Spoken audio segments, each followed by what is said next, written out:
Welcome to the Cowboy Entrepreneur Show, created and hosted by Scott Knudsen, to explore the crossroads of horses and the business world. On today's show, Scott visits with Debbie Roberts Loucks. Debbie's father is the world-renowned original horse whisperer, Monty Roberts. She helped to build Monty Roberts' international training schedule and oversees their publishing, product development, and licensing. She is credited with launching the first of its kind, Equus Online University, an interactive online lesson site. Now here's your host, Scott Knudsen. So hi, and welcome to the Cowboy Entrepreneur Show. I'm your host, Scott Knudsen, and today we have a very special guest. We have Debbie Roberts Loucks, and so we're so excited to have you on. So whether you're on the radio, on KCA, or one of our podcasts on the Cowboy Entrepreneur Show, you're in for a treat. We're going to get some inspiration, we're going to get some education, and just can't wait to get started. So Debbie, welcome to the show. Thank you, Scott. I'm happy to be on this show. I know that I've been following you a little, not stalking, I promise. But you're doing so many great things. I am honored to be on your show. Thank you. I'm blessed you are. And I know you're so busy because you're working on the international program, the educational program, and you're doing the marketing for this big company around the world. And it's a lot of responsibility. So thanks for taking time for sure. And thanks for what you do for the industry, because it's important. Thank you. I love sharing it. I don't want to be a black hole for any good stuff. Put it back out there. Absolutely. So I guess let's just start about the ranch. Let's just start with the farm. So it's called Flag Up.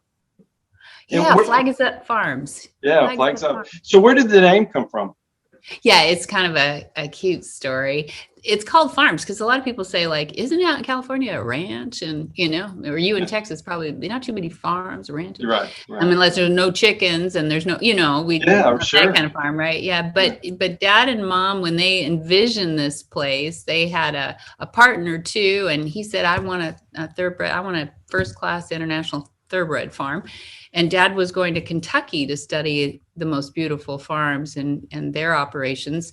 And, everything back there is a farm. So it was several farms that we put together. There was a veterinary clinic, there was a breeding operation, there was a foaling operation. So it literally was plural. It was farms. But the name is kind of obvious. It's that moment right before the race starts that you can hear the track announcer say, and the flag is up and they're off. Yeah. And so it was named for that little tense moment where all the work that you put together kind of culminates and they're off. And you hope that you've done your job well.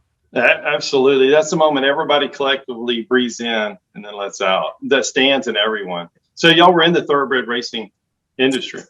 Yeah, the farm was built in '66, so I was a wee one at that point, but I was here, and it was built in '66 from that wish that they put together a world-class operation, and that the money guy was a third-generation publishing family, and so they did invest a lot. Before that, we were on a little farm or a little ranch in just north of here in San Luis Obispo, California, because Dad had graduated from Cal Poly Polytechnic, part of the California system, in triple majored actually in ag. Wow. Yeah, ag and psychology actually. So he did get some degrees that way in behaviors too, before they really there was no such thing as equine behavior back then. No. They were making it up back then and trying to figure out about animal psychology. And back in the 50s, it really just was unheard of. Funny enough, if you go back a few thousand years, Xenophon, though, talked all about equine psychology and, working with into pressure animals. And so we kind of lost it for a lot of thousands of years in between there. And so it was kind of a coming back as people started to study. I guess it was probably horses became less of a tool and started to become more of a recreational animal in people's families, right? And so then as we became more urban, they wanted to study those. So I guess it was sort of the rise of that way back in the It's amazing how it was there for so long, and then it just kind of slipped away, and then it's coming back, or it came back, with help from your dad, which I forgot to mention is Monty Roberts, of course. But that is so important, the education part of the training and the soft feel. Mm-hmm. So, and I think with the education, it's just hopefully become more so. Yes, I think so too. And I think it shows how quickly we can lose it. So that's Absolutely. Part of it, right? And so we have to be diligent there. But also, I think it's gone to a new level with the fact that we have moved away from horses as our tractor, and we've moved into this, why do we need horses in our lives? So I like to talk about that. I like to say that I think the most important thing we can do for horses is the most important thing we can do for us, which is to recognize the quality of horses, understand horses as a flight animal, which is different than our dogs and cats at home, right? And if we understand those qualities of horses, we appreciate them more. And actually, they teach us a lot about how we can be happier. And, there's a lot of therapy in horses. Absolutely. I've learned so much more from the horse than they have from me. There's no doubt.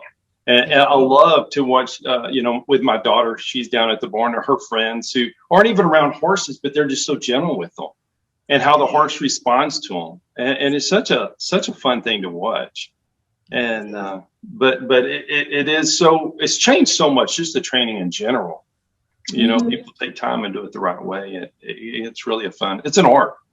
Thank you. That's a really great way to put it too. I just was at a lunch. That's why I'm all booted up here. I was just at a lunch with some lovely people, one of them being my dad and my mom, but also a Sandy Collier, who is a rock star. She's a Cowboy Cowgirl Hall of Famer. Cowgirl, that's right. Exactly.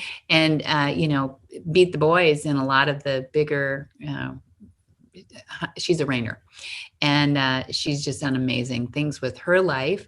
And I was with Joel Baker and Charlotte Bradall. Charlotte Bradall won an Olympic bronze in dressage. This is a different table, right? Yeah. And her husband, Joel Baker, was U.S. Open champion in polo. So we were just having all lunch together, and it was a memorial for one of the polo players, and I was just honored to be there. So I thank Memo Gracita and his wife, Megan, invited us to that. My point is that we all got to talking about the qualities of horses, and we all agreed at this table of a big variety that we don't even know what the qualities of horses are doing for the inside of us. And they all agreed it's more and better than we can ever imagine. And I'm sitting there at this table with, nobody has, there's a little bit of gray hair in us at this table. They all have a long-term experience with horses their whole lives, each one of them.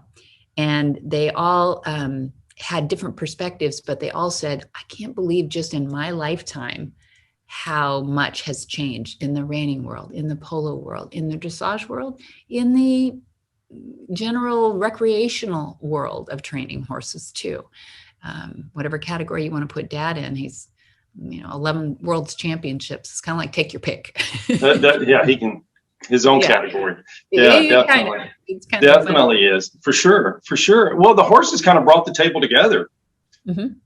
Did if you look at it that way, without the horse, there would be nobody at the table. We wouldn't have met these wonderful people together. So anyway, I guess that's the fun part of seeing that people that are really instrumental, they're horsemen first, instrumental in all these different industries, can tell you that we're getting better.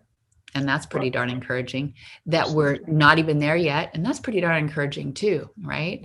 We even got into the topic of cloning and what that does. Fascinating, because cloning is a leveler.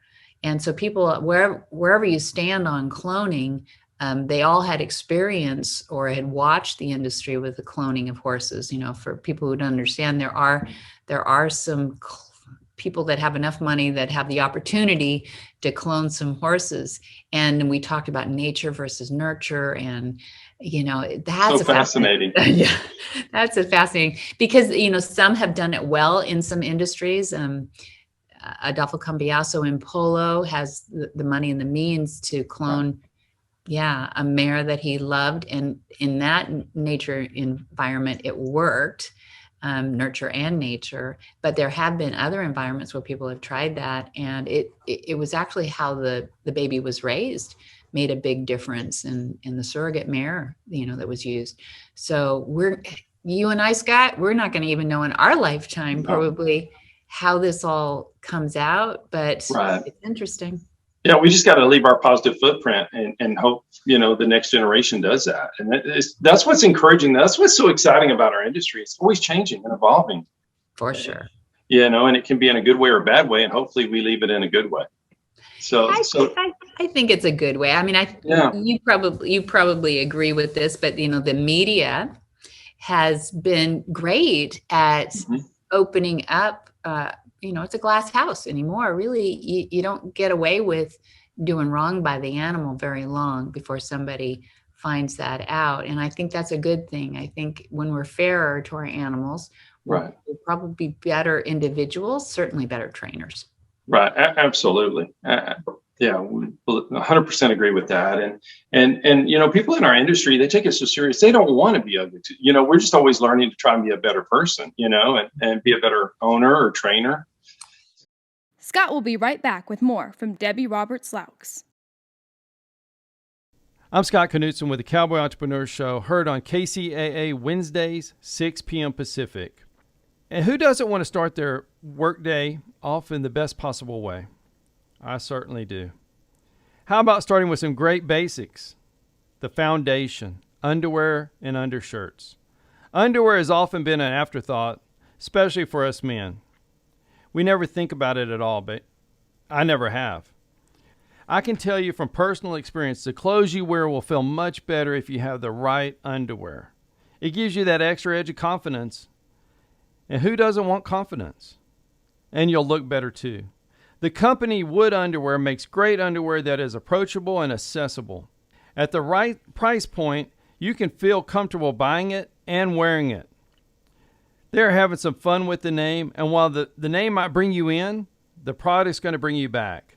It is a great material, and I use it every day. My friends at Wood want you to try it, so they came up with a promo code just for Cowboy Entrepreneur listeners. Use the code CowboyBrief at checkout on woodunderwear.com for 20% off your first order. I guarantee you're going to like it. This offer ends August 31st. I know you're not going to wait that long.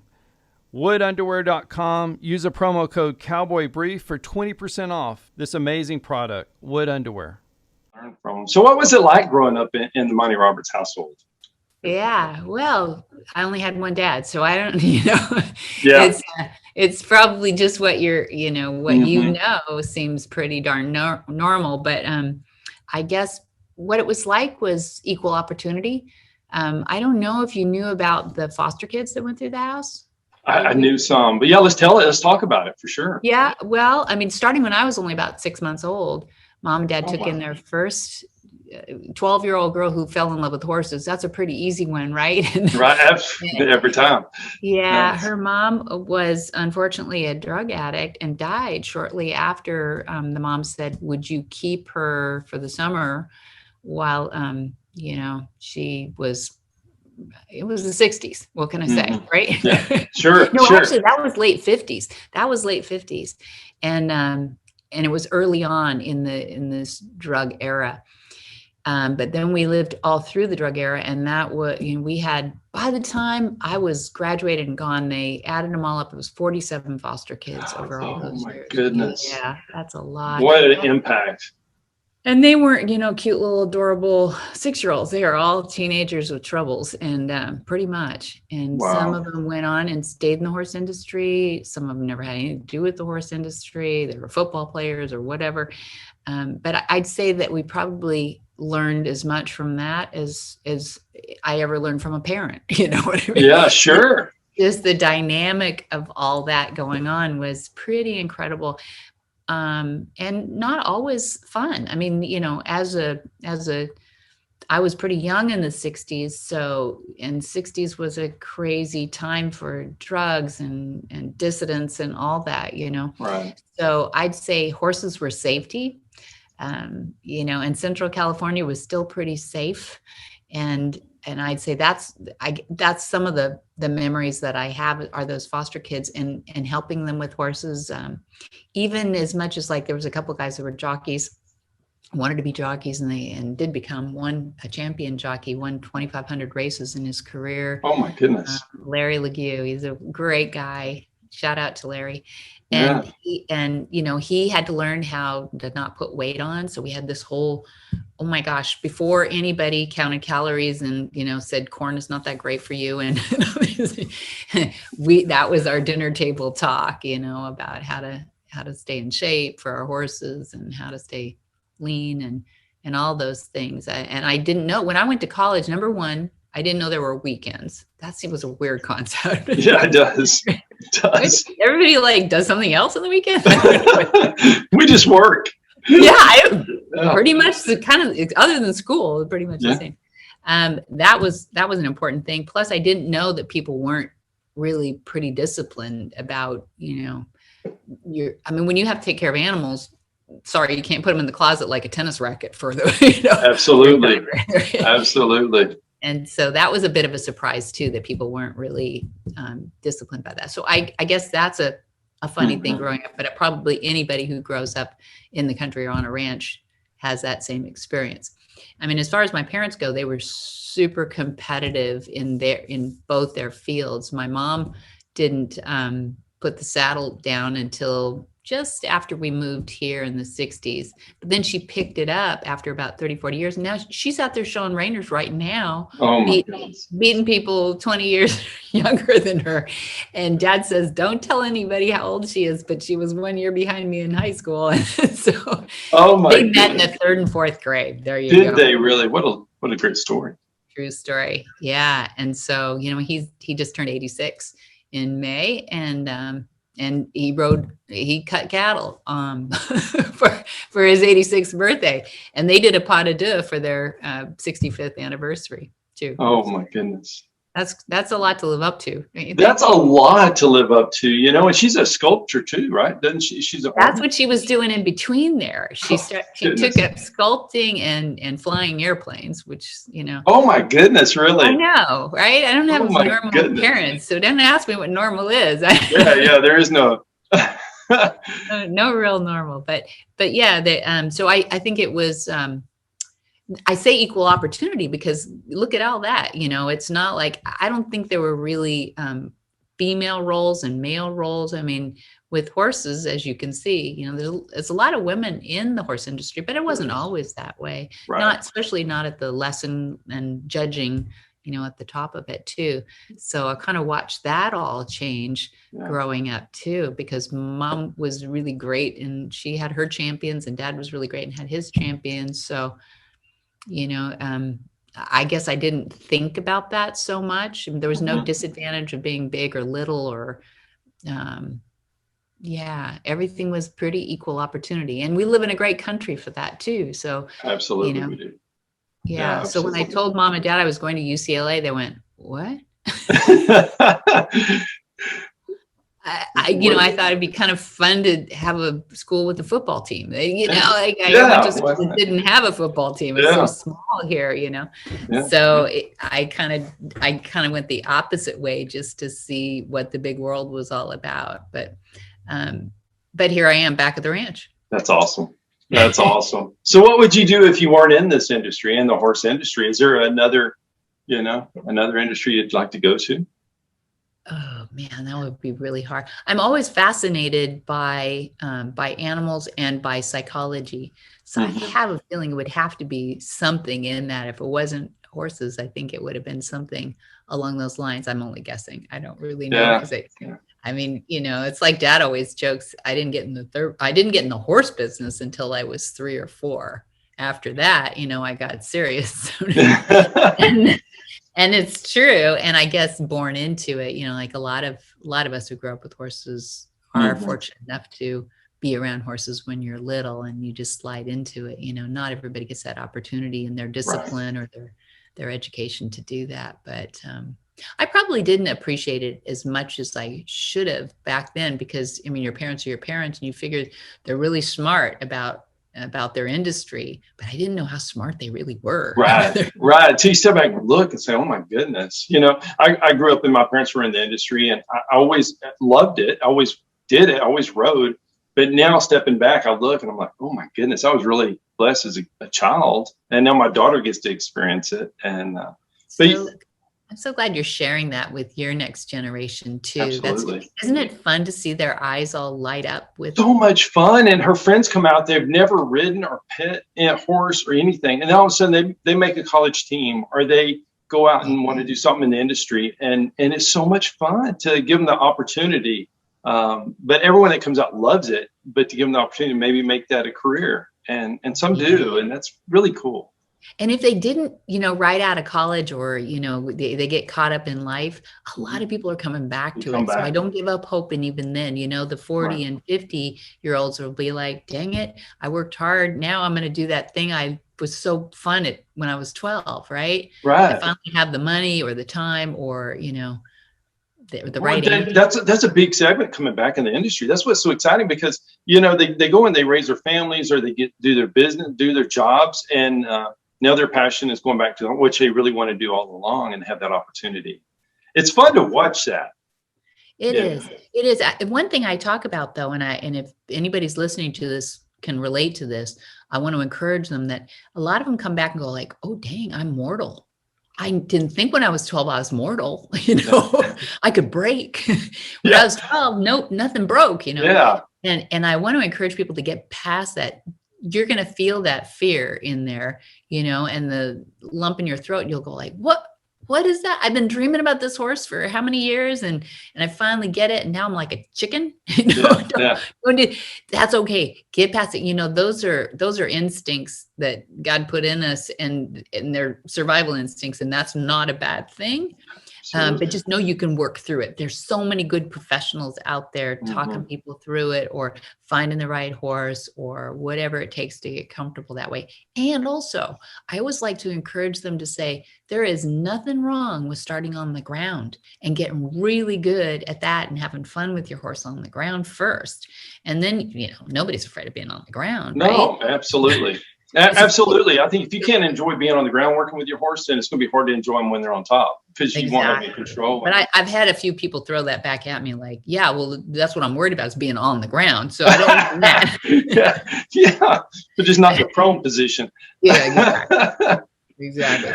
Well, your online university helps a lot of people too.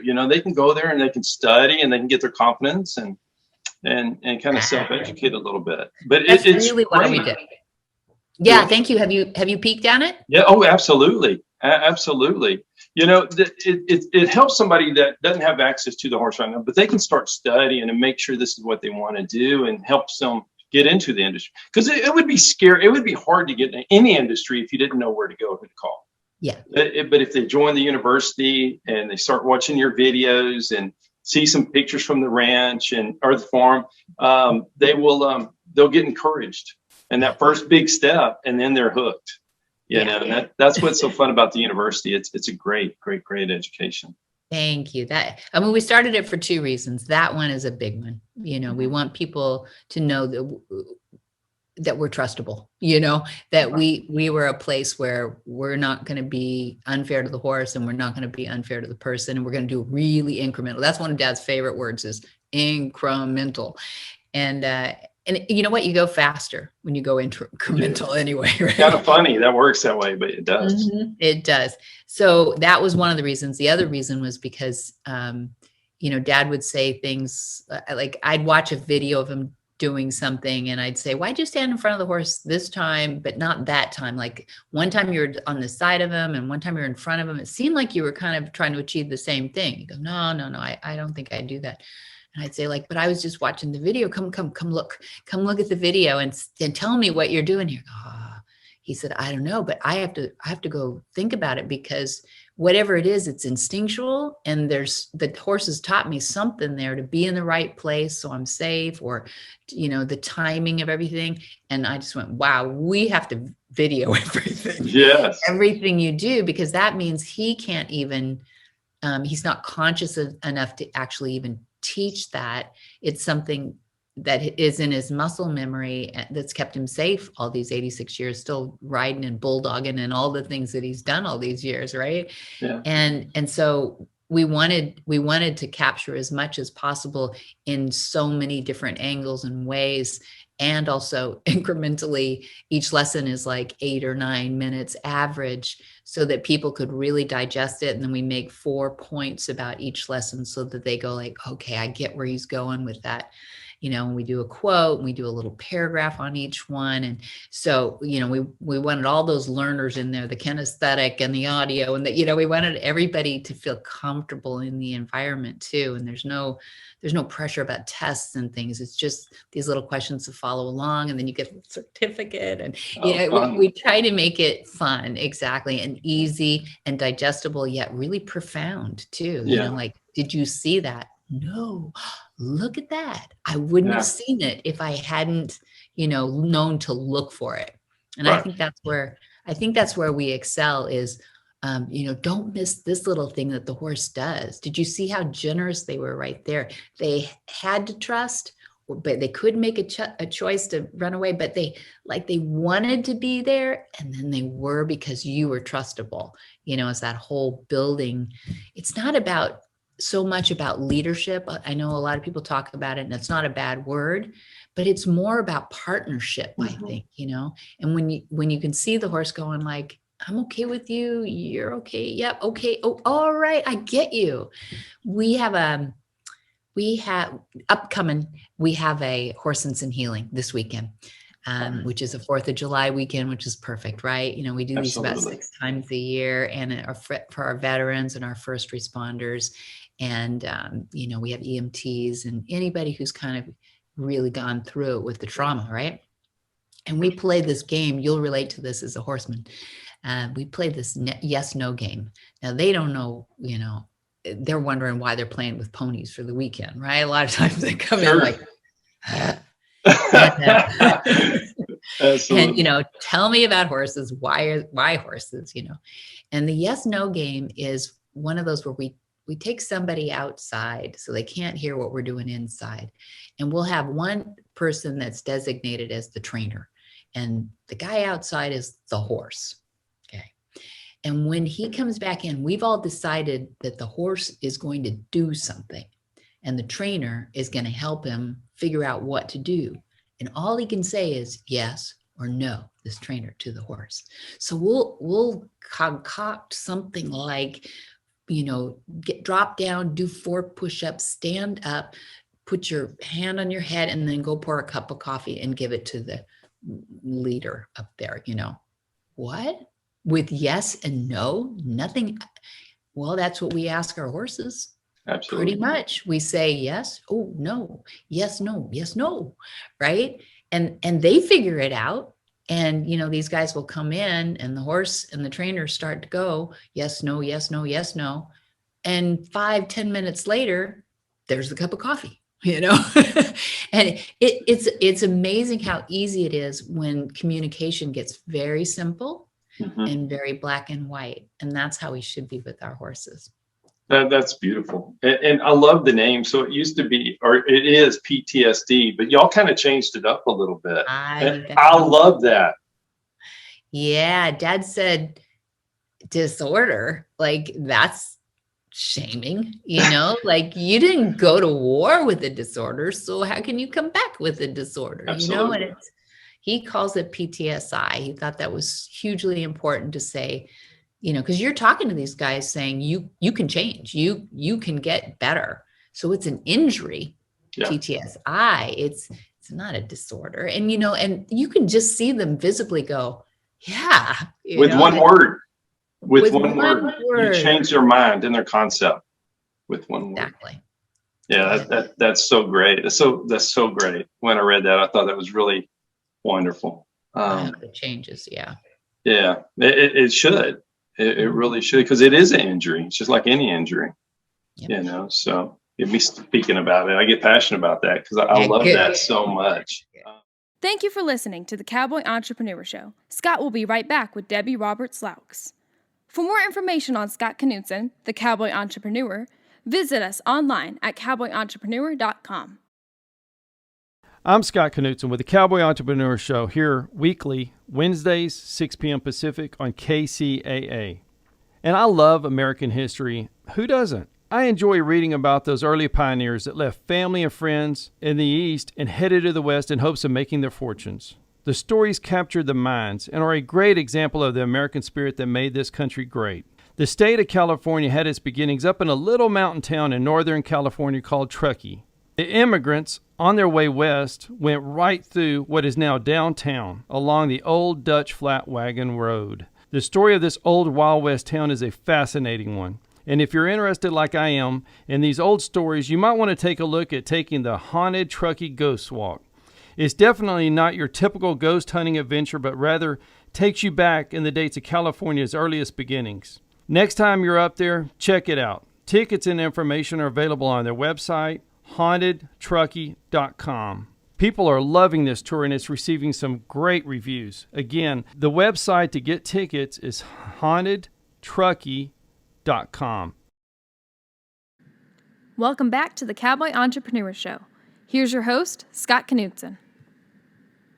So all the entrepreneurs that are watching, so you're very much entrepreneurial, but you're also incredibly great at marketing, because you're not only marketing in America, it's around the world. So what advice would you give someone maybe watching that doesn't necessarily want to go out and ride a horse or train a horse, but might want to be in the industry to help run a company or help a trainer get a bigger profile? What advice would you give somebody? Great question.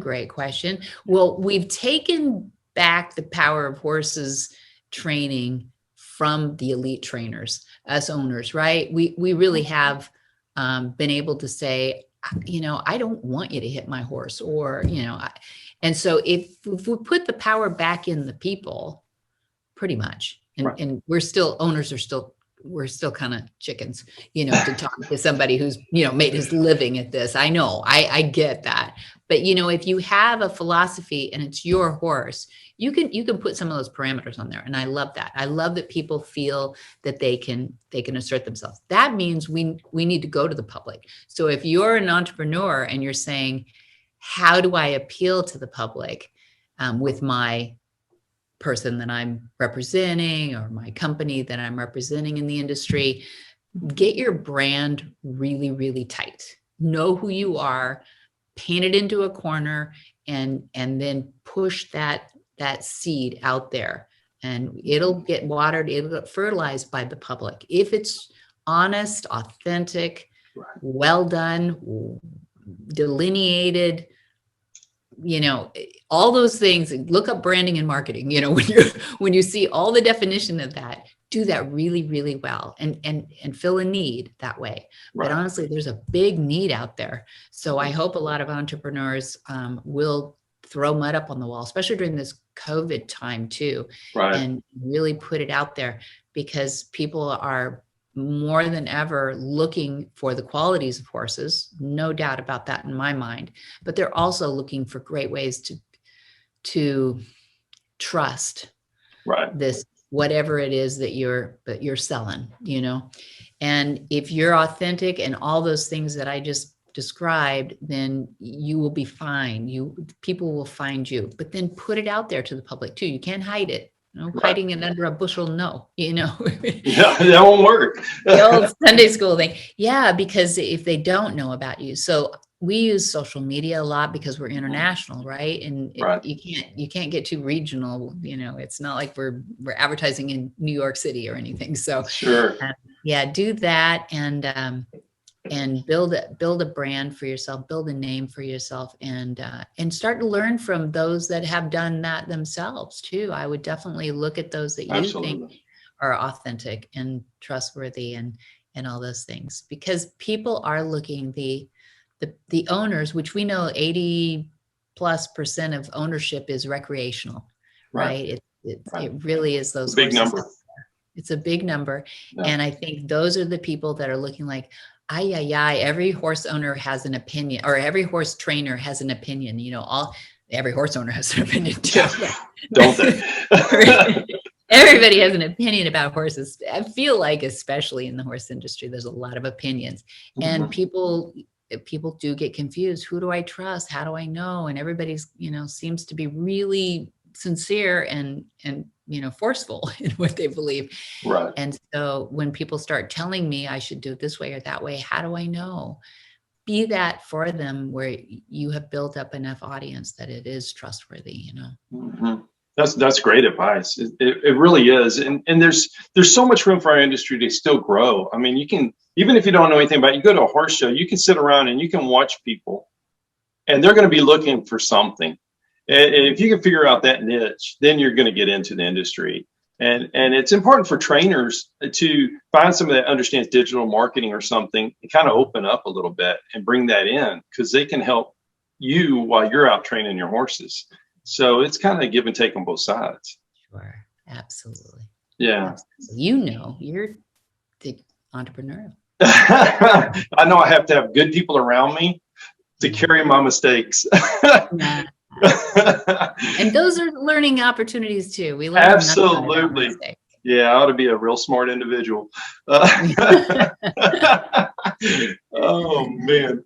So what's some fun stories on the road? So I know y'all travel, and what's some fun stories maybe behind the scenes that people that don't get to do what we get to do, or that y'all get to do would like or enjoy? Yeah. Oh, fun. Gosh, there's so many crazy stories of traveling all the way back to when I was a kid. Showing up in Ireland. Mom and Dad sent me over to Ireland when I was about 12 or 13, just to hang out with other girls my age that they turn out to be like pretty famous people though. It's pretty cool. That's really cool. Yeah, like the Vincent O'Briens. I mean, he owns Coolmore Stud, and I remember just hanging with his kids, and now they dominate in the thoroughbred industry world, or in, hanging out at rodeos with the Jones family and, wow. The 7 world's champions and things like that. There's a thread of commonality in the work ethic. Mm-hmm. And so those are fun times. But what occurred to me when you just said that was Dad and I we were down in Brazil, and there's not great TV when you go down to Brazil, and we were going back and forth pretty regularly for a while there. And so we would stay at a hotel in Sao Paulo or whatever before you go out to the country where he's going to put on a clinic or whatever. And usually it's just CNN that that you can understand. Right. My Portuguese is very limited. Yeah. And so it was real early in the morning and we were getting ready to go to the car. And so, I always make sure he doesn't answer his door, and I usually knock on the door, and if he doesn't say who's there or something, I just keep knocking. And then if he opens the door, for security purposes, he's not supposed to open the door without finding out who it is. Right. Okay. This morning, he opens the door right away. I'm like, Dad, you're not supposed to do that until you look at it. And he goes, come in here. You got to see this. I'm on TV in here. I went, oh, wow, really? What? And, I thought maybe they were advertising the clinic, but it was a smaller clinic. So it didn't make a lot of sense to me that he would be on the TV. But he's watching. Elizabeth Taylor had just died. And he was the stunt double for Elizabeth Taylor in National Velvet when she was like 9 and he was like 8, or she was 11 and he was 9. I can't remember. She was a couple of years older than him, and she had just died. But National Velvet, he went up to Northern Cal and did the cross country scenes with the helmet and a wig blowing out the back and everything. Did he really? Yeah, and it was kind of irony because they didn't show, other than stills, that was the only video they showed. And so they said, Elizabeth Taylor just died. And he went, no, that's me. That's me on the TV in Brazil. Oh, my. All the little crazy things that happen, no matter where you are, it kind of ties back to horses somehow, some way. Isn't that a mess? Such a great story. Not her passing, but just. I know. Sorry. It was just your dad, doing that. Yeah, just crazy things like that happening. No, I mean, they're just the fun on the road is that you get to meet so many cool people who are passionate about horses. And so I think that would be the commonality too, is those people behind the scenes that work so hard to bring him to those different countries. We appreciate that. We just had a team on every continent. Basically, we had a UK team, we had a German team, which handled the European continent. We had an Australian team. So they weren't employees or anything. We just would land down there. And after doing this 30 years, we were just a well-oiled machine. And I didn't even have to do that much traveling. Really, I could just train the team. If I got a team in place, then I was good. And then like we just had this event here called The Movement, and Elizabeth, was a part of that too, who and you know a lot of people probably that I know too, but the movement was such a special story for me because there was one lady who spoke at it called Angela Tanner. She was here as a volunteer intern in the 90s when she was going to school, and full circle, she not only ran our tours in Germany, she speaks German and has a Germanic family background. Then she became an attorney and did great things with her life, started a school for gifted children, but that she came back. She wants to live in the Valley again. And she adopted one of our transition horses out of the program called Lorienne. And she told at the movement, she told the love story that took 20 years in the making oh my to meet her hard horse. And those are the things that are so fun. When I look back on, I'm so glad that she joined us on tour, and she stayed with us and the concepts through all those years. And then full circle, she comes and adopts one of the horses out of the transition horse program that we're so proud of. And I'm just so proud of her. So. Yeah, that's so special. It's so wonderful. You get to see where the seeds you planted so long ago, not so long, 20, 30 years, it's not long, and then what happened with the horse. And that's so cool. You get to see that part because a lot of people don't see it. You kind of see them and you don't see them again. Right. Awesome? Exactly. Yeah, exactly. But so many stories like that come back around to us too, that we feel really blessed that way too, that going and spending time today with those people from Argentina and so amazing. So amazing. Can we talk a little bit about the transition before we have to close today? Oh, yeah. So the transition horses. I think that's great. So yeah. Cool. That was one of those like flat forehead syndrome. Like we've been doing some form of this for 20 years and we just like put all the pieces together. So you entrepreneurs out there, sometimes you got to keep scrambling the elements that and re-looking at it. So in 97, we formed a nonprofit called Join Up International. And that was to start the school here so we could start teaching these concepts to more than just Dad. And, because it doesn't die with him. He isn't a guru.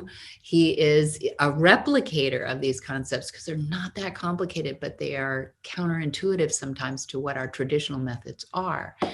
And that just means we understand horses better than we did a long time ago.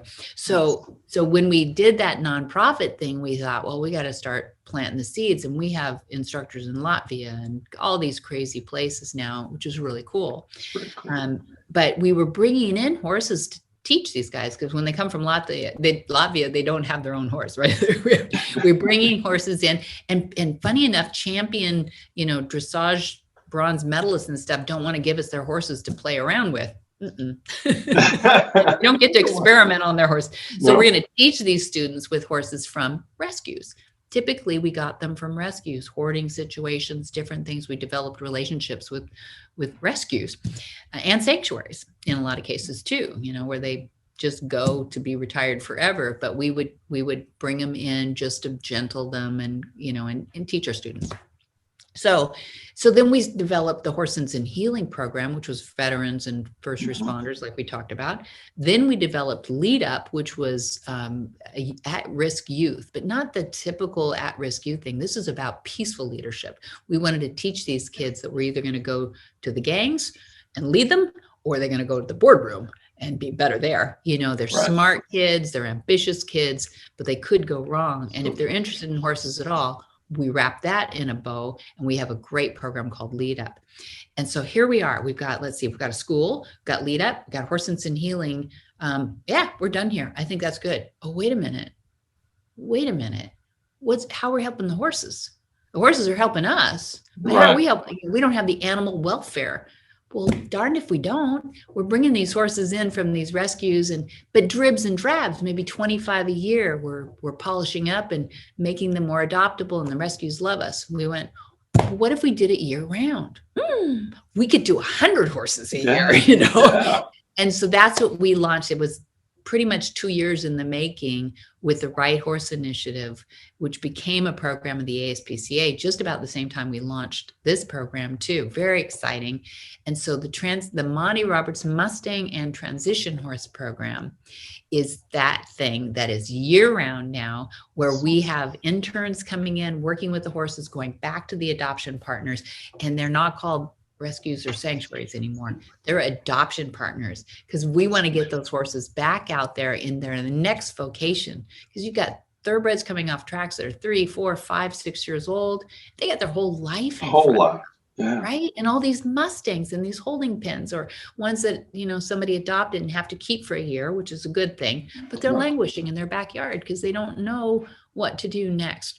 We can do that. We do that all day long. That's what we do. So like, you see what I mean? So like, you just connected the dots. But see, you're an innovator. And that is so great that you're not only helping the horse, which that's so focused, but you're also helping people. Mostly. The horses are helping us. Yeah, absolutely. Every day. Yes, absolutely. So that's so wonderful.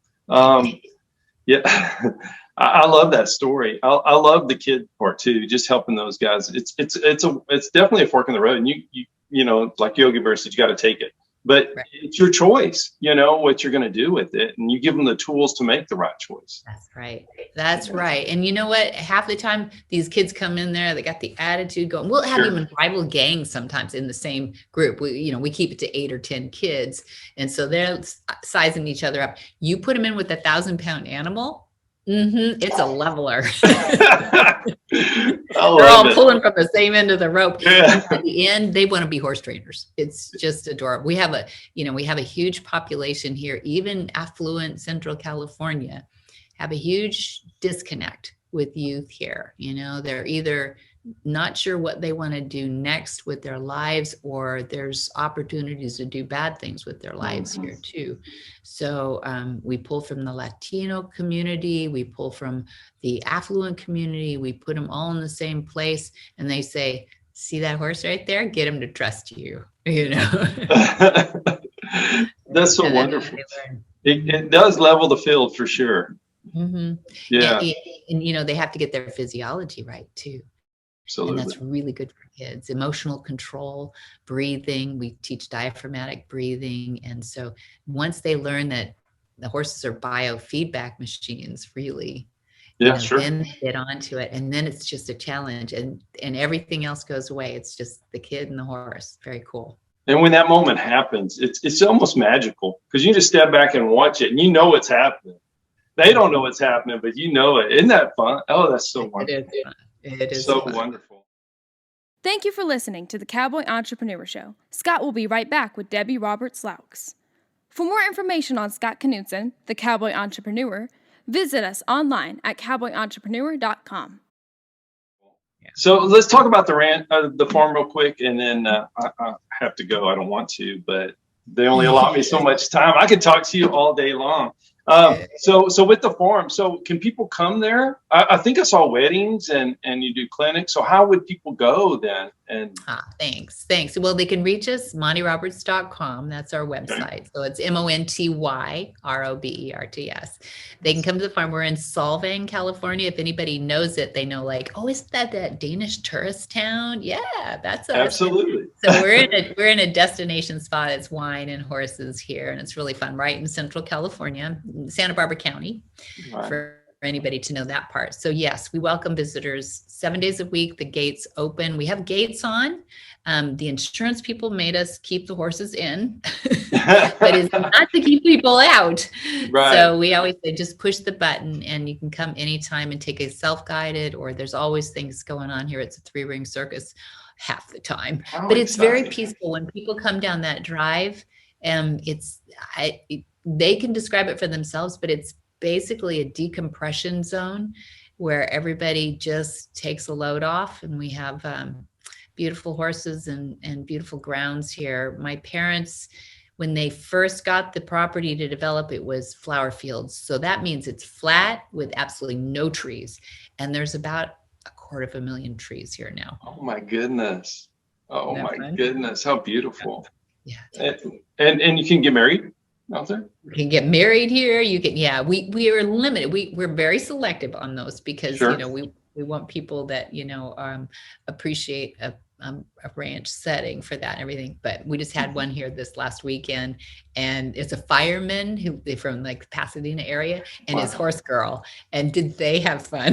Oh, I bet they did. And Dad was right in the mix. He was like a wedding crasher. He was. I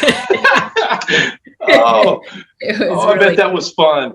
Really fun. We do a lot of things here, though. We do rehab, and we have a full-size track, which is almost unheard of anymore. We have a 5/8 mile track, and then we have our gentling facility, and that's like over in the corner, the quietest spot on the farm. And so if anybody comes, make sure you say, "Where's the gentling facility?" because it's kind of hidden for a reason, right? To be quiet over there and everything. But it's the coolest place on the farm, absolutely bar none. Oh, wow.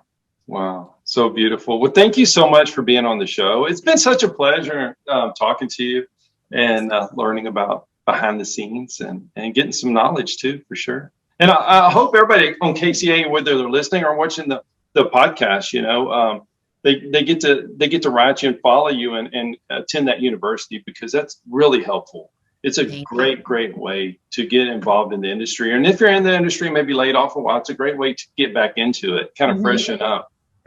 It is good. That's MontyRobertsUniversity.com. Yeah, yes, Monty Roberts University. Yeah, and listen to my podcast too. We'll swap. Scott was on it. Yeah, I was. It was so much fun. Go listen to Scott. Yeah, that was. So that's HorsemanshipRadio.com. So yeah, and that's on the Horse Radio Network, and you can go right there. Yeah. It's great. Well, thank you so much for being on the show. We really appreciate it. Thank you, Scott. Have a good night. Thank you to all the great sponsors of the Cowboy Entrepreneur Show. For more information about today's guest, Debbie Roberts Loucks, please visit the website, HorsemanshipRadio.com. If you or your business is interested in being a sponsor of the Cowboy Entrepreneur Show, please call our office at 830-992-1786 or visit our website, cowboyentrepreneur.com.